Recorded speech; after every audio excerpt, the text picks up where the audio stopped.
Olá, É, eu vou começar então a dar o resumo, revendo aquilo que a gente falou na última aula, né, que eu comecei a dar um resumo do solo simples. Eu achei melhor voltar aqui porque eu dei um pouco corrido. Então vamos começar. É bem parecido com Harrod-Domar, né? Na prática, a função de acumulação de capital é igual, mas a função de produção é diferente. Vocês lembram que em Harrod-Domar a função de produção só dependia do capital, né? Que a gente tinha insumos fixos, né? Quantidades fixas de insumos para a função de produção. E como a gente tinha mão de obra abundante, ela basicamente não entrava na função de produção, porque só dependia de K. Mas aqui a gente tem uma Cobb-Douglas para o solo simples, então a gente vê que tanto capital e trabalho entram na função de produção quanto eles são substituíveis, né? Então, tá nesse formato. E a função de acumulação de capital é a mesma coisa, né? A variação do meu capital total no período vai ser igual a uma porcentagem do PIB do período que eu vou investir em capital, menos a porcentagem do capital que depreciou, né? Ou seja, é o que está entrando de capital novo, o que está saindo de capital novo, vai ser o meu fluxo de capital no período. De novo, a notação de bola é equivalente ao delta, que a gente usa bastante, né? Quer dizer só a variação do período, e a notação de chapéuzinho quer dizer a taxa de crescimento. Então, como é que a gente deriva o modelo? Na prática, a gente está interessado nas variáveis per capita. Então, a gente pode começar transformando y em y per capita. Como é que a gente faz isso? É só dividir por L, né? Pela mão de obra. E dividindo pela mão de obra, a gente obtém aqui que esse L vai virar L elevado a 1 menos A menos 1, né? Porque aqui está dividindo por L. Elevado a L menos 1 vai cortar com esse 1. Vai só ficar K elevado a alfa vezes L elevado a menos alfa. O que é L elevado a menos alfa? Na verdade, é 1 sobre L elevado a alfa. E o que a gente tem aqui? Na verdade, a gente poderia dizer que a gente tem capital per capita, né? Elevado a alfa, porque capital per capita é K dividido pela mão de obra. Então, a nossa função de produção básica do modelo solo na versão per capita é assim. E como é que a gente acha a função de acumulação de capital per capita? Bom, vamos começar simplesmente achando o capital per capita, né? Mesma coisa do Y, o capital per capita é capital dividido pela mão de obra. E, assim, nosso clássico de DSE, né? Aplicar o logaritmo neperiano e derivar em relação ao tempo. Então, aqui a gente aplicou o logaritmo, a propriedade do logaritmo que o logaritmo de uma divisão é a subtração dos logaritmos. Vamos derivar em relação ao tempo. E aqui a gente tem várias regras da cadeia, né? Por quê? Porque tem uma regra da cadeia, porque isso aqui, na verdade, é uma derivada de uma função de K.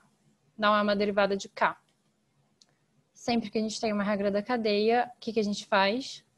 A gente vai derivar a função de K em relação a K. E aquilo que a gente queria que seria derivado em relação ao tempo, a gente vai derivar K em relação ao tempo.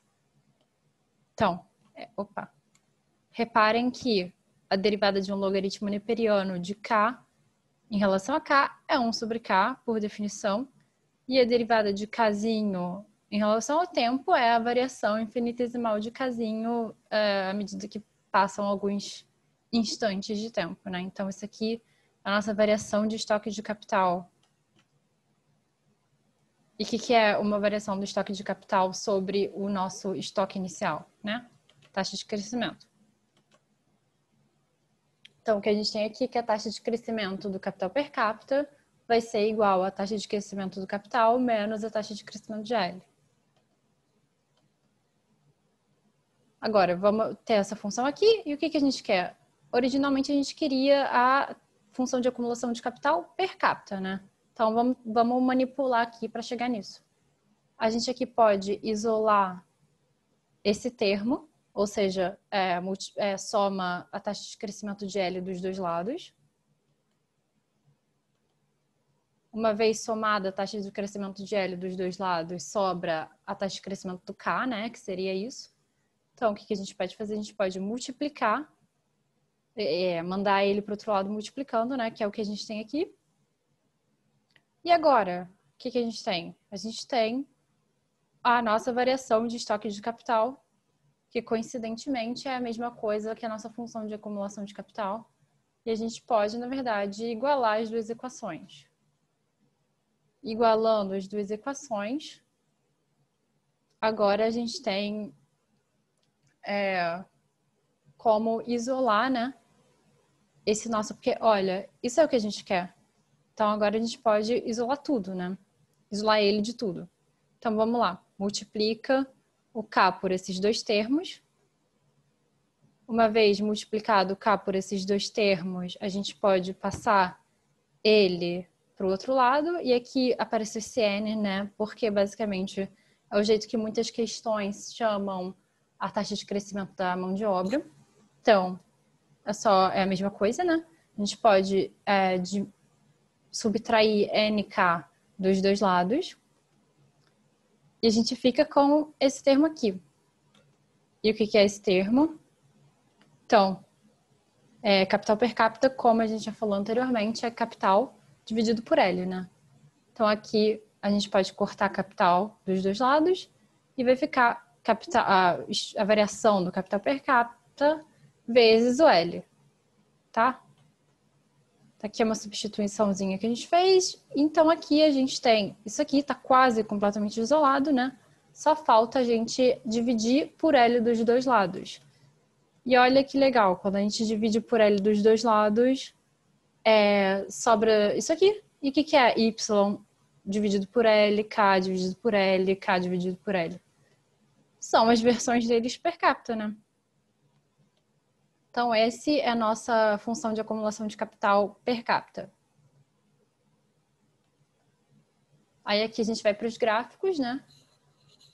Nosso gráfico de Y.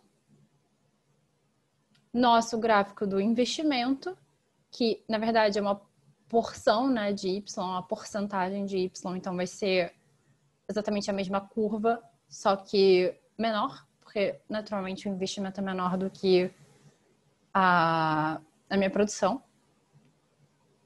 E aqui a gente pode plotar também a curva de depreciação. Eu chamo de curva de depreciação, mas na verdade é isso aqui, né? Eu vou ir para uns slides da frente só para mostrar, porque eu coloco em evidência o K e fica dessa forma. Então, vocês reparem que é exatamente esse termo aqui, né? É o K multiplicando a taxa de depreciação mais o N. Exatamente esse termo aqui. Então, esse ponto aqui é o ponto onde esses dois termos são iguais, né? Porque a gente vai reparar que eles estão se cruzando, então eles são iguais. E o que quer dizer quando esses dois termos são iguais? Quer dizer que a variação do capital aqui é zero, né? Então, esse é o nosso ponto capital per capita estacionário, que é o ponto em que o capital não está tendo acréscimos nem diminuições. Ou, explicado de outra forma, nossa depreciação e nosso aumento populacional estão se igualando com o investimento. Porque a depreciação e o aumento populacional estão basicamente diminuindo nossa disponibilidade de capital per capita. O investimento está aumentando a nossa disponibilidade de capital per capita. Nesse ponto, como eles são iguais, nosso capital per capita é invariante, né? Então, a variação do estoque dele é zero e a taxa de crescimento dele é zero nesse ponto KSS. Agora, reparem que o ponto KSS está associado a um ponto Y, né? Nosso YSS. Opa! Nosso YSS, que é esse aqui, que eu não escrevi.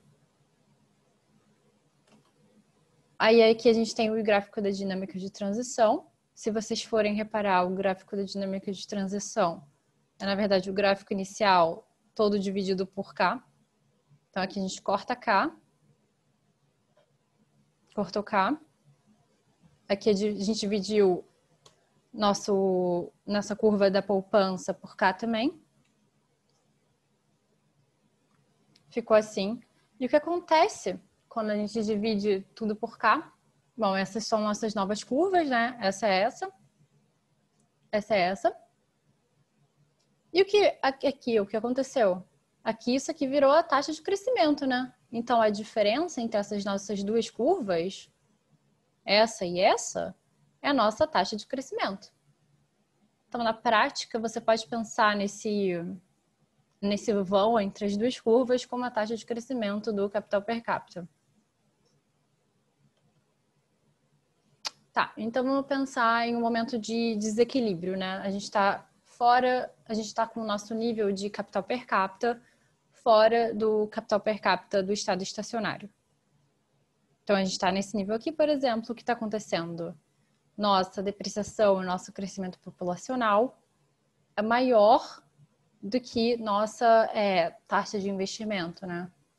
Ou seja, a gente está aqui perdendo capital. Isso aqui, que é a taxa de crescimento do capital per capita, é negativo.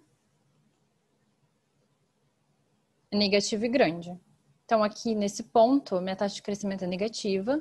Então, automaticamente, com uma taxa de crescimento negativa, você está perdendo o capital per capita, né? Então, eu vou depois, mais tarde, para um nível aqui. E aqui vocês reparem que a taxa de crescimento, que era negativa e muito grande, ficou negativa e menorzinha à medida que a gente foi perdendo capital. Por que isso acontece? Porque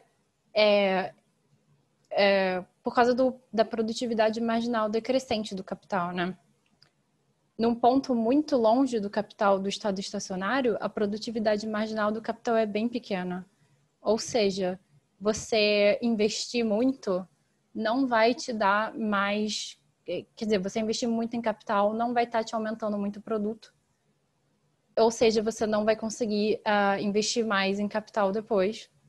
E aí, sua taxa de poupança vai diminuindo, né? Basicamente, com relação à nossa taxa de depreciação e crescimento populacional, que sempre fica igual. Então, na prática aqui, eu vou estar tendo uma perda bem grande de capital per capita. Comparado com aqui, que a produtividade marginal do capital per capita é maior. E comparado com aqui, que a produtividade marginal do capital é maior ainda, né?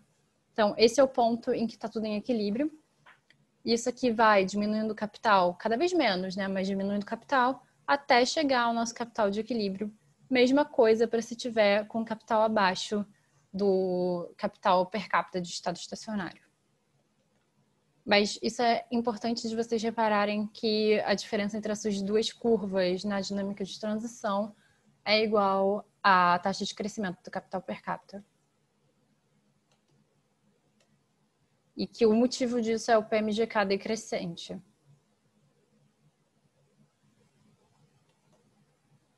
Então, como é que a gente encontra exatamente esse nível de capital per capita do estado estacionário, né? Vamos fazer a derivaçãozinha disso. Bom, a gente sabe que o capital per capita do estado estacionário é definido pelo motivo que não está tendo aumento de estoque nem diminuição de estoque de capital, né? Então, é o momento em que nosso investimento e nossa depreciação mais crescimento populacional se igualam. Isso aqui vai ser igual a zero. Então, se eles se igualam, eu coloquei aqui que eles se igualam. Vou substituir esse Y per capita que eu tinha aqui, né? Substituindo, ele vai para... Fica assim, dessa forma, né?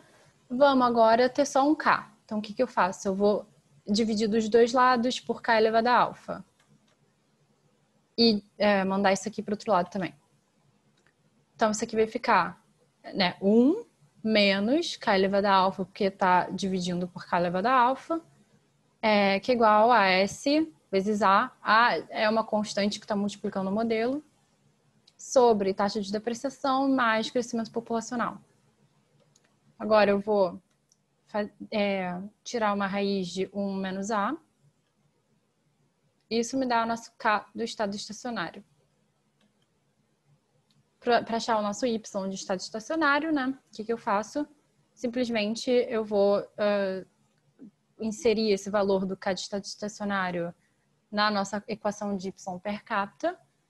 E, na verdade, a gente eleva o K de estado estacionário a alfa e multiplica por o A. Tá? Nos slides isso aqui está um pouco diferente, mas é a mesma coisa. Porque acho que ele tira isso aqui daqui e manda para cá. Naturalmente, ele vai sair daqui com o expoente dele e os expoentes vão se somar. Então, vai ser A elevado a 1 mais alfa sobre 1 menos A. Mas é a mesma coisa. Então, esses são os nossos níveis de estado estacionário.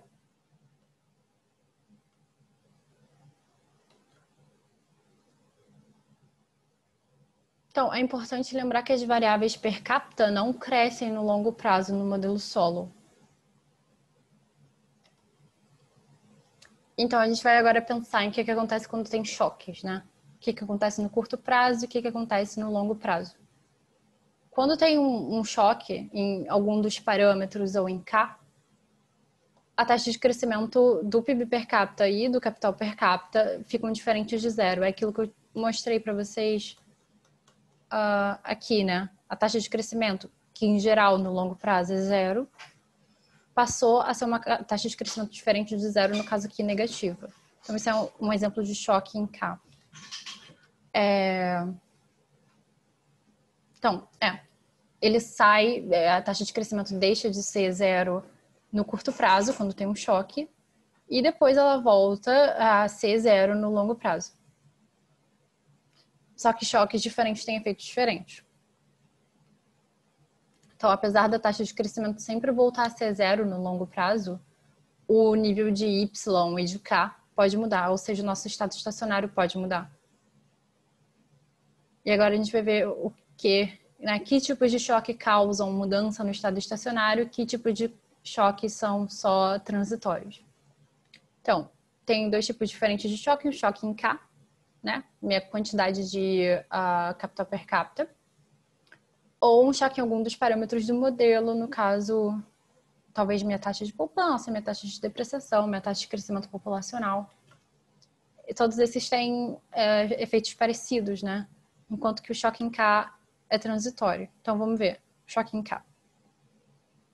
Tem questões na lista em que, por exemplo, os professores falam que teve uma guerra e perdeu capital per capita. O que acontece? Na prática, a gente vai ver que não acontece praticamente nada. Então, aqui eu perdi capital, né? Fui para cá. Aqui a gente está claramente fora do nosso estado estacionário.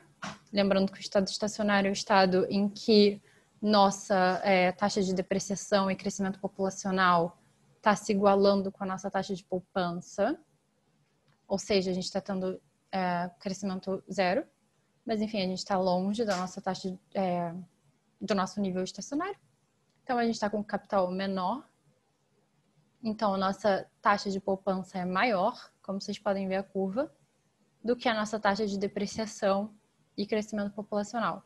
O que isso quer dizer? Isso quer dizer que nosso capital está aumentando, né? Porque eu estou investindo mais em capital novo do que ele está se depreciando ou do que está sendo diluído por conta do aumento populacional. Então, se eu estou aumentando o meu capital, minha taxa de crescimento do capital é positiva. Positiva, então vai aumentar meu capital, aumentar um pouquinho mais meu capital, aumentar um pouquinho mais meu capital, sempre menos, né? Porque vocês veem que essa taxa de crescimento vai diminuindo até voltar ao capital do estado estacionário. Então, fora, no curto prazo, né? Minha taxa de crescimento do capital e do produto é positiva, no caso de um choque negativo em K, né? E depois ela volta para zero e o meu capital per capita e meu produto per capita voltam para o nível original. Então, assim, a gente tem como se fosse um sacode, né, nas coisas, mas aí volta tudo ao normal. Tanto a taxa de crescimento quanto o nível. E quando tem um choque em algum dos parâmetros? Bom, quando tem um choque em algum dos parâmetros, as curvas mudam. Elas se deslocam. Isso leva a um novo estado estacionário, né? Então, aqui a gente tem o efeito transitório e aqui a gente tem efeitos permanentes. A questão da convergência absoluta é quando consideram, isso está relacionado em geral a países, né? E consideram que a renda dos países toda tende para um mesmo estado estacionário, porque todos os países teriam os mesmos parâmetros. Na prática, isso é uma hipótese bem forte, né? Que parece que não é verdade empiricamente, porque a hipótese iria requerer, né, que os países mais pobres crescessem a taxas maiores. Vamos mostrar aqui. Então, o país mais pobre, teoricamente, ele teria um capital per capita menor, né? Definição quase de pobreza é ser pobre em capital. Então, se ele tem um capital per capita menor, a taxa de crescimento dele vai ser maior do que um país que está aqui, por exemplo, mais perto do capital de estado estacionário dele. Então, assim, um país pobre teria uma taxa de crescimento maior que um país rico, e todos eles teriam os mesmos parâmetros e tenderiam ao mesmo nível de capital per capita, o mesmo nível de renda per capita. Isso realmente não é verdade, porque quando você observa as taxas de crescimento do produto dos países e do capital per capita, né, a gente vê que os dos países pobres não são maiores que os dos países ricos. Agora vamos passar para outra parte da matéria, ainda em solo ou simples, que é a questão da regra de ouro, né? A taxa de poupança de regra de ouro é a que maximiza o consumo per capita no estado estacionário. E o que é meu consumo, né? Meu consumo vai ser a minha renda menos a porcentagem da minha renda que eu vou gastar, que eu vou poupar, né? Ou investir. Então aqui, colocando em termos de estado estacionário, meu consumo no estado estacionário vai ser 1 menos minha taxa de poupança vezes a minha renda do estado estacionário. A renda do estado estacionário a gente já derivou, a gente vai substituir aqui. Então, nosso consumo no estado estacionário é este. Aqui, Tá, então aqui a gente pode ver que a gente tem interessado na nossa taxa de poupança, né? Se a gente quer saber a taxa de poupança que maximiza o consumo, a gente já pode ter uma noção que a gente provavelmente vai estar derivando o nosso consumo em relação à taxa de poupança, né? Então, se a gente quer saber derivar em relação à nossa taxa de poupança, o que nos interessa nessa equação aqui é a taxa de poupança e o resto a gente pode quase que desconsiderar, né? Então, vamos tirar a taxa de poupança desse bololô aqui. Então, ela sai para fora naturalmente com o expoente dela, né? Então, vai ficar vezes A vezes S elevado a alfa menos 1 menos alfa vezes tudo isso aqui, menos ele, né? Então, é o que a gente fez aqui.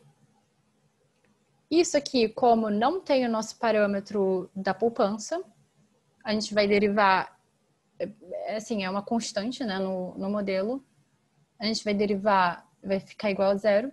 Então, a gente pode simplesmente substituir por uma letra qualquer para não nos atrapalhar, né? Então, vamos só aplicar o logaritmo neperiano para nos ajudar.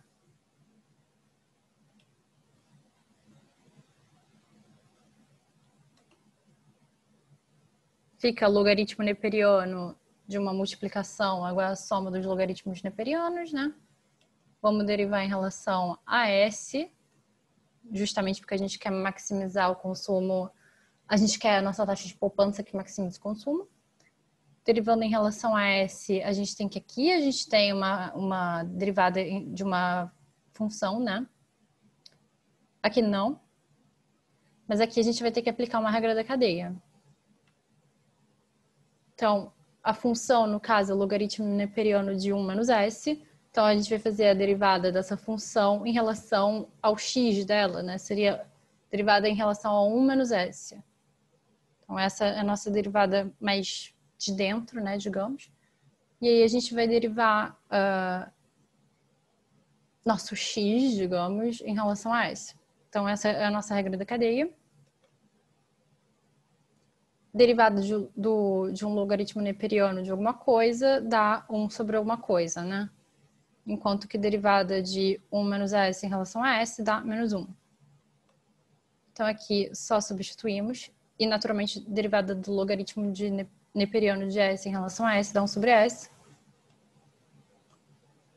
Então, aqui, o que a gente fez foi passar para o outro lado esse termo. Aí, aqui a gente tem que está dividindo por S, então a gente pode passar para o outro lado multiplicando por S. E aqui a gente vê que nosso alfa é igual a S, né, na prática. Então, a nossa taxa de poupança que vai maximizar o consumo no estado estacionário tem que ser igual ao parâmetro da Cobb-Douglas alfa. Agora a gente vai falar de ineficiência dinâmica, que também está nos exercícios. Tá, então, o que acontece quando nossa taxa de poupança, que a gente está usando no modelo, é maior que a taxa de poupança que a gente derivaria através da regra de ouro, né? Ou seja, essa não é a taxa de poupança que maximiza o consumo no estado estacionário, inclusive ela é maior. Então, o que acontece é que a gente, nesse caso, está numa ineficiência dinâmica. Bom, a gente sabe que o consumo, visualmente, né, o consumo é a renda menos a poupança. Essa é a nossa curva de renda, essa é a nossa curva de poupança. Então, nosso consumo vai ser Y menos SY. Agora, vamos pensar que a gente troque que a gente iguale nossa taxa de poupança à taxa de poupança da regra de ouro, né? O que vai acontecer? Bom, a gente passa desse ponto para esse ponto no curto prazo, porque né, nosso nível de capital per capita é alguma coisa que demora um pouco para atualizar. Então, se a gente passa desse ponto para esse ponto, a gente tem que, nesse ponto, nossa taxa de poupança é bem menor que nossa taxa de depreciação. E o que está acontecendo? Mas eu me atropelei aqui, porque vamos ver agora como é que está o consumo, né? O consumo do estado de transição. Vai ser nosso Y menos nossa poupança. Ou seja, nosso consumo do momento T0 para o momento de transição aumentou, né? Aumentou, inclusive, muito. Mas, enfim, aí aqui a gente está com nossa depreciação e crescimento populacional maior que a taxa de poupança, ou seja, a gente está perdendo capital até chegar ao nosso novo estado estacionário. E nesse novo estado estacionário, nosso Y menos nossa taxa de poupança dá este nível de consumo. Agora, vocês reparem que tanto no novo estado estacionário quanto no nosso estado de transição, os consumos foram maiores que o nosso estado T0, né? Nosso estado estacionário inicial. O que isso quer dizer? Quer dizer que você está sempre melhor se você resolver trocar seu nível de poupança para o nível de poupança da regra de ouro, você sempre vai estar melhor. Então, é inquestionavelmente melhor você fazer isso. O que não vai ser verdade quando a gente tiver um nível de poupança menor do que nosso nível de poupança da regra de ouro. Mas aqui sempre vai te convir diminuir sua poupança. Então, é por isso que chama ineficiência dinâmica. Então, alguns OBS do modelo solo é para não confundir retornos de escala com produtividade marginal. Retornos de escala tem a ver com você dobrar os dois insumos, né, e conseguir dobrar a produção. Isso acontece numa Cobb-Douglas. E produtividade marginal decrescente tem a ver com você deixar fixo um fator e aumentar o outro. Quanto mais você aumentar, menos você vai aumentar a sua produção. No sentido que, aqui é um exemplo prático, né? Se eu tenho 5 cozinheiros e um fogão, se eu aumentar para 5 cozinheiros e 5 fogões, minha produção vai aumentar bastante, né? Minha produção de bolos. Se eu aumentar para 5 cozinheiros e 50 fogões, não vai aumentar mais muito daqui para cá, né? Porque, na prática, os fogões vão estar sendo não usados pelos cozinheiros, vão estar em excesso. Então, essa ideia de produtividade marginal decrescente, né? Um aumento com uma quantidade baixa do insumo não vai ser o mesmo que um aumento quando você já tem uma grande quantidade do insumo. E comparando com Harry-Domer, aqui a gente vê as funções de produção per capita. E a gente vê que a produtividade marginal no modelo Solow é essa, que é uma produtividade marginal decrescente, né, dos insumos, enquanto que a produtividade marginal do Harry-Domer é uma constante. Isso você obtém basicamente derivando o nosso Y em relação a K, né? Isso quer dizer que no Solow simples a gente não vai ter um crescimento no longo prazo, né? Enquanto que no Harry-Domer vai crescer constantemente a uma dada taxa de crescimento, que depende de A, né? E sobre emprego, a gente já falou numa lista anterior, mas a ideia é que o modelo de Harry-Domer tem coeficientes fixos, né, dos insumos, ou seja, a produção é limitada pelo insumo em menor quantidade. Então, se eu tiver uma mão de obra ociosa enorme, ninguém vai querer contratar ninguém, porque a pessoa não vai conseguir ter um aumento de produção, né? Justamente porque o insumo limitante é o capital. Por outro lado, em Solow, se eu tenho uma mão de obra ociosa gigante, eu tenho que os salários vão ser bem baixos, né? E mesmo que a produtividade marginal seja mínima,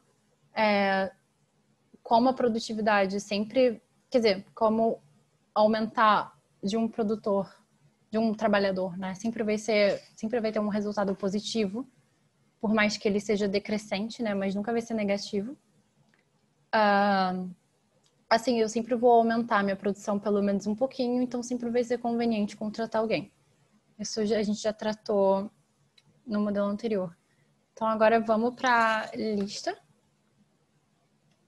A gente parou na questão 5, né? Que a gente parou, na verdade, em Harry-Domer. Então, vamos começar a questão 5. Mostre como o parâmetro alfa influencia a produtividade marginal do capital, ou seja, o que acontece com a produtividade marginal do capital para cada nível de K per capita, quando alfa tende para 1. Então, como é que a gente acha a produtividade marginal do capital?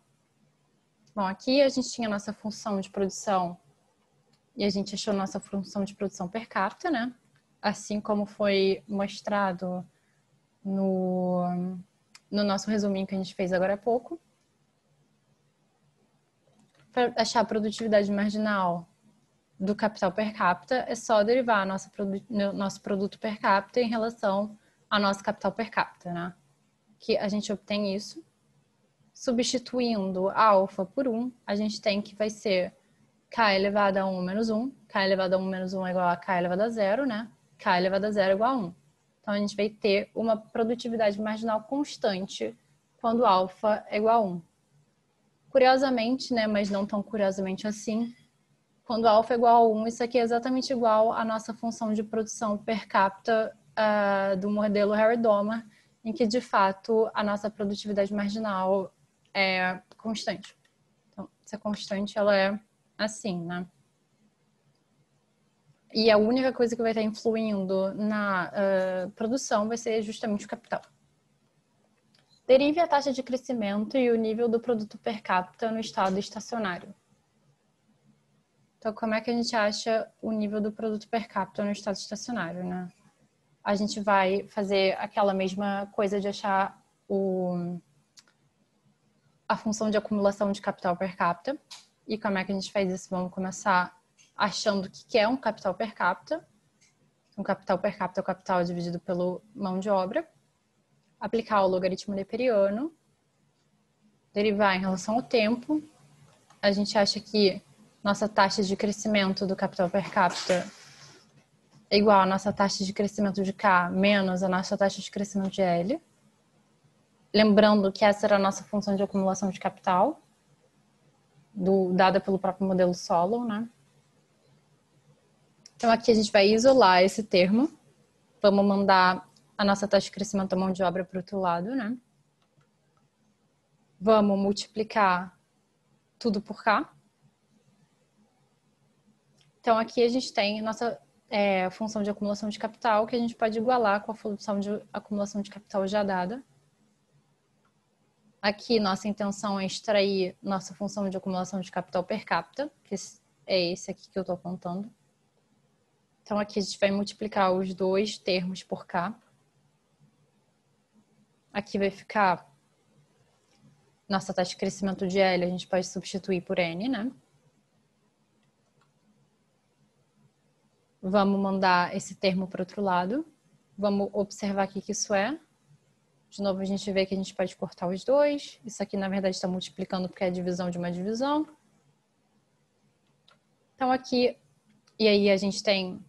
Opa, a gente tem que isso é função de acumulação de capital per capita vezes o L. A gente pode dividir tudo por L.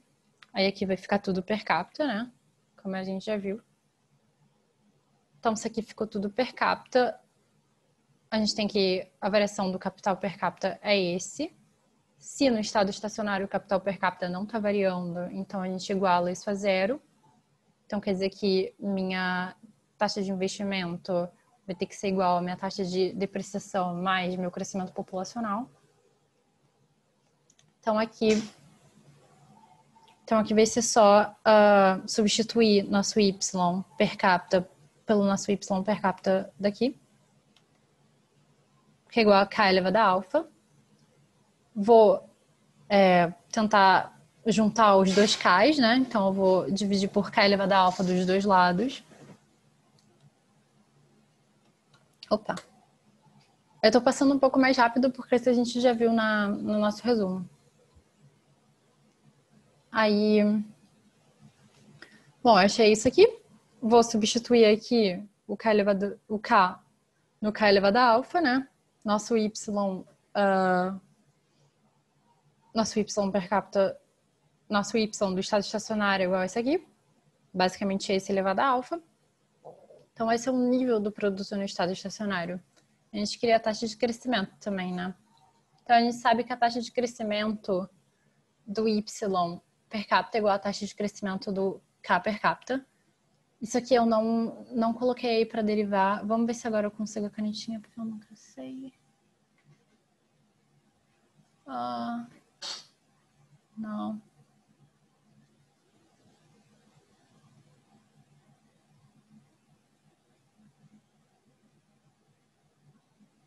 Pois é, eu acho que eu não tenho a canetinha. Mas enfim, vamos imaginar, né? De novo, aplico o log dos dois lados, o expoente sai, né? Então aqui fica logaritmo neperiano de y igual a logaritmo alfa vezes logaritmo neperiano de k. Deriva em relação ao tempo, a gente vai ter que nossa taxa de crescimento de y é igual a alfa vezes nossa taxa de crescimento de k. Então, nossa taxa de crescimento de y e nossa taxa de crescimento de k são... Assim, nossa taxa de crescimento de y só vai depender da nossa taxa de crescimento de k, né? É uma função dela. É ela multiplicada por um parâmetro. Então, se a nossa taxa de crescimento de k é zero, nossa taxa de crescimento de y vai ser zero também. Porque vai ser zero multiplicado por alfa. E a gente sabe que a nossa taxa de crescimento de k no estado estacionário é zero, né? Por que é zero? Porque a gente não está tendo variação no estoque de capital per capita. E porque a gente não está tendo variação no estoque de capital per capita. Porque nosso investimento e crescimento populacional vai ser igual à nossa nossa depreciação e nosso crescimento populacional vai ser igual ao nosso investimento. Então aqui eu fiz um desenhozinho, né, que o investimento é menor que o desgaste, a gente está perdendo capital. E aqui o investimento é maior que o desgaste, a gente está ganhando capital. Mas nesse ponto do estado estacionário, que é o que ele está pedindo, nossa taxa de crescimento é zero. Então, nossa taxa de crescimento do produto per capita também é zero. C. Verifique se a relação capital-produto é constante no estado estacionário. Se um país pobre ainda não atingiu o SS, a relação capital-produto está crescendo, diminuindo ou constante. Então, vamos lá. A gente sabe que a relação capital-produto basicamente é dividir o capital pelo produto, né? Então, vamos fazer isso. A gente sabe que com a função de produção dada nesse exercício, nosso y é igual a k elevado a alfa. A gente pode multiplicar, quer dizer, substituir esse termo que eles têm em comum, né? Esse aqui, por b, só para facilitar a visualização, não ficar cheio de letrinha. Então, B elevado a alfa, 1 menos alfa, é o y do estado estacionário. K seria igual a B elevado a 1 menos alfa. Então, vamos dividir este por este, né? Então, os dois vão ficar B elevado a alguma coisa. Como está dividindo, o expoente do y entra subtraindo, né? Como eles têm o mesmo pedacinho de baixo da divisão, que eu não lembro se chama numerador ou denominador, a gente não precisa multiplicar por nada, né? Basicamente é só subtrair esse desse.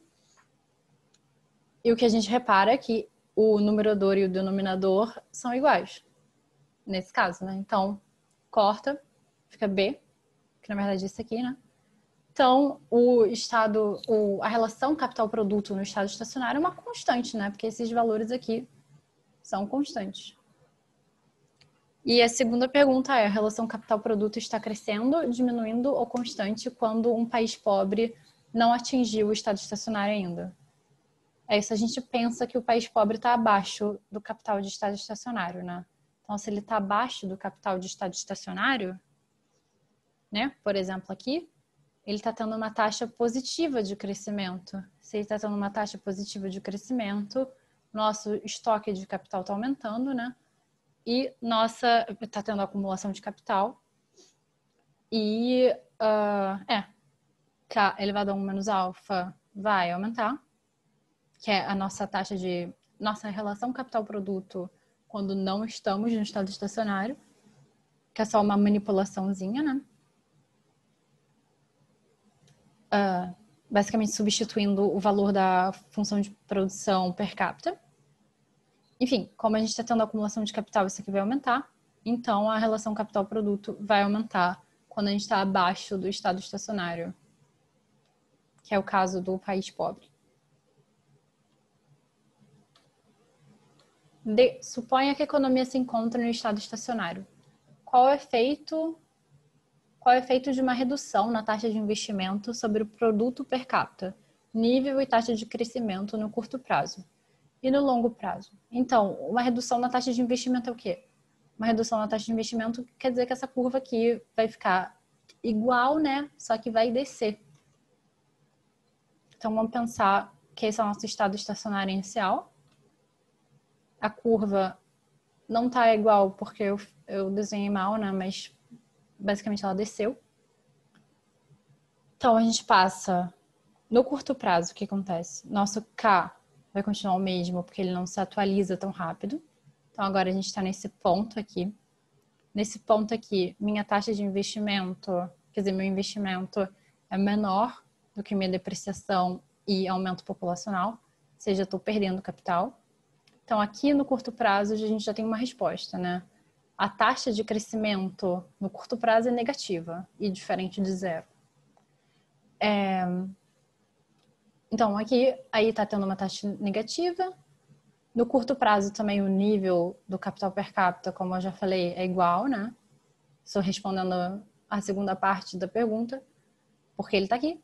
E aí, com a taxa negativa, a gente vai perdendo capital, tendo taxas cada vez menores, até a taxa de crescimento voltar a ser zero, e a gente está no ponto em que a nova taxa de investimento se iguala com a de depreciação e crescimento populacional, que é o nosso novo estado estacionário. Então, aqui, se a depreciação e o crescimento populacional igualam com o investimento, né, a gente vai ter que aqui a gente tem crescimento zero, de novo, e estamos no estado estacionário, mas o estado estacionário é outro. Então, nosso K diminuiu, nosso Y diminuiu. Então, o que acontece? No curto prazo, o nível de Y ficou o mesmo, né? E a taxa de crescimento de Y ficou negativa. No longo prazo, o nível de Y ficou diferente, menor, e a taxa de crescimento voltou a ser zero. Então, é aquilo que eu estava falando que, apesar da taxa de crescimento sempre voltar a ser zero no longo prazo, quando a gente tem uma mudança nos parâmetros do modelo, não é um choque transitório, porque, bem ou mal, meu estado estacionário muda completamente, né? Então, isso tem efeitos reais, né, digamos. Então, aqui é o que você vê que acontece com a taxa de crescimento, no caso aqui, decrescimento do estoque de capital, que aqui está decrescendo bastante, decrescendo menos até chegar a zero.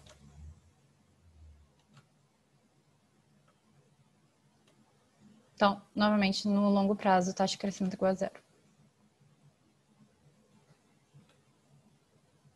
A questão é, qual a explicação intuitiva para que a taxa de investimento não tenha efeito sobre o crescimento per capita de longo prazo?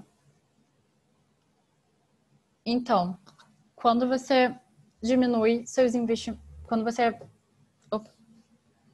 diminui o investimento, você vai ter uma diminuição inicial da taxa de crescimento do capital, né? Porque você vai ter abruptamente aqui uma taxa de crescimento negativa, que você não tinha antes. Então, observando aqui, né? Só que à medida que o estoque de capital diminui, porque ele tem PMGK decrescente, a produtividade marginal do capital vai aumentar, né?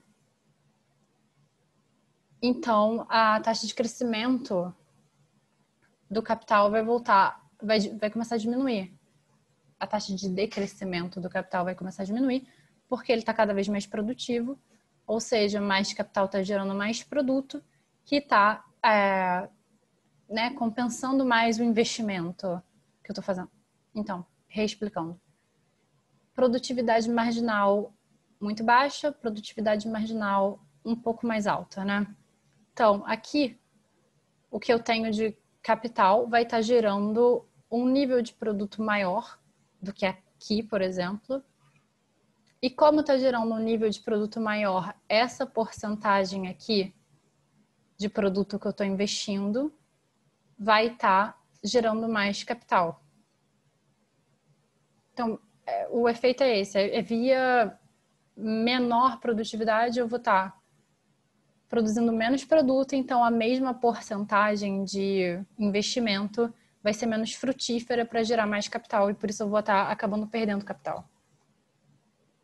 Então, por isso que vocês veem que a curva é assim, né? Porque para uma mesma taxa de poupança, quanto menos produtivo o capital, menor meu efeito do Y na produção de capital depois. Ou seja, meu investimento vai ser mais inútil à medida que eu for para cá, porque meu Y novo, que eu estou conseguindo produzir com o meu capital, vai ser tão pouco a mais que não vai produzir quase nada de capital em troca. Então é isso. Vai tendendo a zero. F. Qual é o efeito de uma redução na taxa de crescimento populacional sobre o PIB per capita, nível e taxa de crescimento no estado estacionário e no curto prazo? Então aqui a ideia é exatamente a mesma, né? Só que agora a curva que vai trocar é essa curva de depreciação e crescimento populacional. Então, deu uma diminuída, né? O que acontece que a gente tinha nosso estado estacionário inicial, o KSS não vai mudar tão rápido porque né, é capital físico, então ele tem um certo delay, né? Então aqui, nesse ponto, eu vou estar com a minha taxa de depreciação bem menor que a minha... Opa, minha setinha. Minha taxa de depreciação aqui vai ser bem menor que a minha taxa de investimento aqui. Que isso quer dizer que estou investindo, quer dizer, estou produzindo mais capital do que está depreciando, né? Então aqui nesse ponto eu tenho uma taxa de crescimento positiva do capital. Então eu estou caminhando para cá, aumentando meu capital, cada vez menos, mas aumentando meu capital até aqui. Então aqui, respondendo, né, no curto prazo, o nível de capital per capita e o nível de Y per capita ficou o mesmo. No curto prazo, a taxa de crescimento do capital per capita e do Y per capita aumentou, né? Aumentou e ficou positiva. Diferente de zero e positiva. E até que eu cheguei no meu novo estado estacionário, que é o meu momento de longo prazo, né? Para voltar para uma taxa de crescimento do capital per capita e do PIB per capita igual a zero. E para um nível maior de PIB per capita do que era antes. por causa do meu novo estado estacionário, porque mudanças no parâmetro geram novos estados estacionários. Aqui é o gráfico da dinâmica de transição, né? Aqui a gente vê que a gente está tendo um crescimento positivo do capital per capita. Esse é o módulo do crescimento, digamos, que vai diminuindo. G. De acordo com o modelo de Solow, deveria haver alguma relação entre o tamanho da população L e o PIB per capita do estado estacionário? Não, né? Primeiro que aqui não tem nenhum parâmetro que fale do nível de população. Depende só, na verdade, da taxa de crescimento da população, que é ele. Mas a qualquer nível, se tiver a taxa de crescimento da população, quer dizer, qualquer quantidade de população, se estiver tendo a mesma taxa de crescimento, não importa, né? Pode ser aqui, pode ser na China, se tiver a mesma taxa de crescimento. Questão 6. Então, aqui a gente começa com regra de ouro, né? Considere o mesmo modelo Solow da questão anterior. Sabemos que o consumo per capita do estado estacionário é dado por... consumo é igual a minha renda menos a minha poupança. A. Encontre a taxa de poupança S que maximiza o consumo per capita no estado estacionário. Chama essa taxa de poupança de SRG, onde RG vem da expressão regra de ouro. Daí SRG é chamada de taxa de poupança da regra de ouro. Então, a gente pode substituir aqui dessa equação que nos foi dada. Mesmo o modelo Solow da questão anterior, então acho que, se não me engano, a gente já derivou o nosso Y de estado estacionário, né? Vamos só substituir. Substituímos, a gente vai... Bom, é que eu tinha feito essa resolução mais complexa que a que está no livro, mas considerem a resolução mais fácil, que é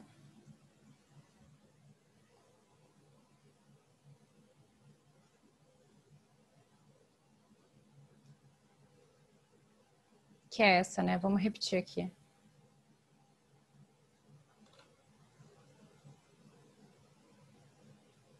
Substituindo. Aqui a gente vai, digamos, isolar esse S. Ele sai para fora com o expoente dele. A gente chama isso aqui de M, porque é uma constante que na hora de derivar o C em relação a S, porque a gente quer maximizar o nível de S que maximiza C, né? Então, isso vai derivar e vai virar zero, né? Porque não tem S na equação, quer dizer, no termo, né? Então, basicamente a gente tem essa equação aqui. Vamos aplicar o logaritmo neperiano para facilitar a vida. Derivar em relação a S. Aqui a gente tem uma regra da cadeia. Vai dar... A gente manda isso para o outro lado. Manda isso para o outro lado e vai dar que alfa é exatamente igual ao parâmetro da Cobb-Douglas. Então, isso foi rapidamente só para não ter que fazer toda a derivação mais complexa. E aí, para vocês verem como fica se não aplicar o log. Então, um pouquinho mais cheio de letrinhas, né? Mas o que ele pediu? Encontra a taxa de poupança S que maximiza o consumo per capita. Então, a taxa de poupança vai ser igual a nosso parâmetro do Cobb-Douglas, né? E aqui acabei, né? Então, vamos para outro... Vamos para o outro. Se um país poupa acima da regra de ouro, o que acontecerá com o consumo das famílias a curto e a longo prazo se elas reduzirem marginalmente a taxa de poupança? Represente graficamente no diagrama de Solow e descreva o ajuste caso a redução de S seja tal que ela se iguale a S regra de ouro. Então, vamos ver aqui graficamente, né? esse Y menos a porcentagem do Y que você está poupando vai dar o seu consumo. Então, esse é o nosso consumo inicial. Opa. Esse é o nosso consumo inicial. Se a gente for para... se a gente fizer uma redução em S tal que ela se iguale a S regra de ouro, né? Então, a gente vai para esse ponto. Porque, naturalmente, nosso K não vai se ajustar imediatamente. Nesse ponto, minha taxa de poupança é menor que minha taxa de depreciação, né? Vou estar perdendo K per capita. Se eu estiver perdendo... eu sempre me esqueço de falar isso, gente. Y menos esse novo S vai ser positivo e maior do que nosso YT0. Nosso Y transitório vai ser maior. Perdendo capital, até eles dois se igualarem, a gente ter uma taxa de crescimento do capital de volta para zero, né? Então, nesse ponto aqui vai ser a nossa diferença entre Y e nossa poupança, que vai ser o nosso novo consumo, que é esse, que ainda é maior do que o consumo de T0, né? Então, eu vou ter um aumento no curto prazo e um aumento no longo prazo também. Né? A gente sempre está melhor de trocar a taxa de poupança para a taxa de poupança de regra de ouro quando a gente está com uma taxa de poupança maior do que a regra de ouro. Então, a partir da resposta do item C acima, explique intuitivamente qual o problema de se poupar mais que a taxa de regra de ouro. Bom, a explicação intuitiva é ineficiência dinâmica, não. A explicação intuitiva é que aqui a gente está poupando muito, né? A gente está poupando realmente muito. E o nosso consumo é pequenininho. E aqui a gente está poupando menos, nosso consumo é maior. E a ideia por trás disso é que aqui a gente está sacrificando muito consumo para poder poupar. E não tem motivo nenhum, porque no momento que eu poupo muito com um nível muito alto de capital per capita, na verdade, esse capital per capita não vai me ajudar a produzir nada mais, porque a produtividade marginal dele tá quase zero, né? Tá muito baixa. Então, aqui eu estou sacrificando muito consumo, e a ideia de sacrificar consumo é você poder consumir mais no futuro, né? Ninguém quer sacrificar consumo à toa. Então, vou estar sacrificando muito meu consumo, e aqui eu não estou garantindo nada mais para o futuro. Por quê? Porque meu KSS não está produzindo mais nada. Ele está drenado, né, das possibilidades de produção dele, que já tem muito KSS. Então, o PIB não vai aumentar, eu estou com consumo menor. Aqui dá quase no mesmo, né, e eu estou com consumo bem maior. Então, por causa da produtividade marginal decrescente, não faz sentido você manter uma taxa de poupança tão alta. Questão 7. Seja a função de produção y igual a raiz de KL e seja essa a propensão marginal a poupar. Suponha que tananã é igual a função de acumulação de capital e que L é igual a L0, E elevado a T dividido por 50. Encontre a taxa de crescimento do produto per capita de longo prazo, assim como o valor do PIB per capita no estado estacionário. Então, isso aqui a gente já pode presumir que no longo prazo a taxa de crescimento do PIB per capita é zero, né? Por definição. Porque o longo prazo vai ser o estado estacionário, se a gente está falando de um modelo solo simples, né?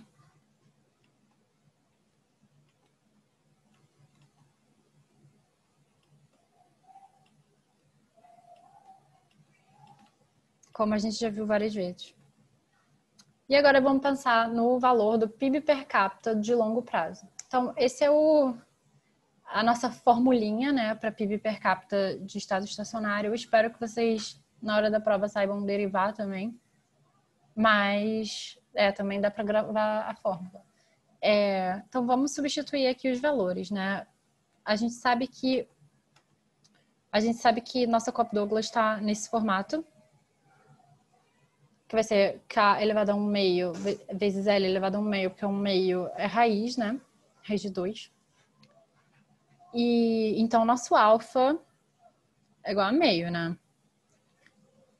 E a gente tem que a taxa de depreciação é igual a 0,03, porque aqui na função de acumulação de capital, isso aqui seria a nossa depreciação, né? A gente tem que é igual a 0,03. Aí falta N, né? E como é que a gente sabe N? A gente vai tirar N dessa equação que ele deu para L, que é N, né, a taxa de crescimento da população. Então, vamos aplicar o logaritmo neperiano dos dois lados, que vai ser a soma do logaritmo neperiano de L0, que é um montante fixo, né, invariável, porque é o L que eu tinha no início, mais o logaritmo neperiano de L elevado a T sobre 50. Então, aqui eu dei um pulinho, né, mas vamos pensar dessa forma. O expoente sai multiplicando, né? E o logaritmo neperiano de E é logaritmo de E na base E, que é igual a 1. Então, aqui tem T sobre 50 vezes 1. Vamos derivar em relação ao tempo. Derivada em relação ao tempo de uma constante é 0, né? Isso é constante porque é meu montante inicial de L, meu montante inicial não muda. E derivada de tempo sobre 50 em relação ao tempo é igual a 1 sobre 50, que vai dar 0,02. Então, aqui eu tenho que vai ser que meu y no estado estacionário vai ser S sobre 0,05. A gente não tem o valor de S, no caso, né, nesse momento. Mas a gente vai derivar o valor de S da regra de ouro. De novo, meu consumo é igual à minha renda menos a porcentagem da renda que eu estou poupando. Vamos maximizar isso. Quer dizer, vamos achar a taxa de poupança que maximiza esse consumo do estado estacionário. A minha função do estado estacionário é essa aqui, né? S sobre 0,05. Então, eu vou derivar isso em relação a S. E eu vou encontrar que S é igual a 0,05. Não, 0,5. E a outra opção, que é igual à questão A, é basicamente você catar o valor do alfa na Cobb-Douglas, né? Sem derivar. Simplesmente meu S da regra de ouro é igual a alfa, e eu peço desculpas porque tá bem pixelada essa imagem. Mas alfa é o parâmetro da Cobb-Douglas. Agora vamos para a última questão de solo simples. E aí depois encerramos, porque eu vou dar um resumo de solo com progresso tecnológico antes de dar as questões da lista, né? Então, PEC 2008, de acordo com o modelo de solo, quanto maior for o estoque de capital por trabalhador KSS no estado estacionário, maior será o nível de consumo no longo prazo. Verdadeiro ou falso? Explique. Bom, não, o nível de consumo no longo prazo é maximizado quando a gente está na taxa de poupança de regra de ouro, né? Quando SRG é nosso parâmetro para poupança. E quanto maior esse KSS, na verdade não vai aumentar o consumo, porque o consumo está maximizado naquele ponto, e se KSS for maior que aquilo, a gente está numa situação de ineficiência dinâmica, em que a gente está poupando muito, sacrificando todo o nosso consumo, para, na verdade, não gerar muito mais PIB, nem nenhum benefício. Então, esse é o... E aqui, solo com progresso tecnológico, a gente fecha. Então, obrigada, gente. Até semana que vem. Lembrem que as monitorias são segunda às 5.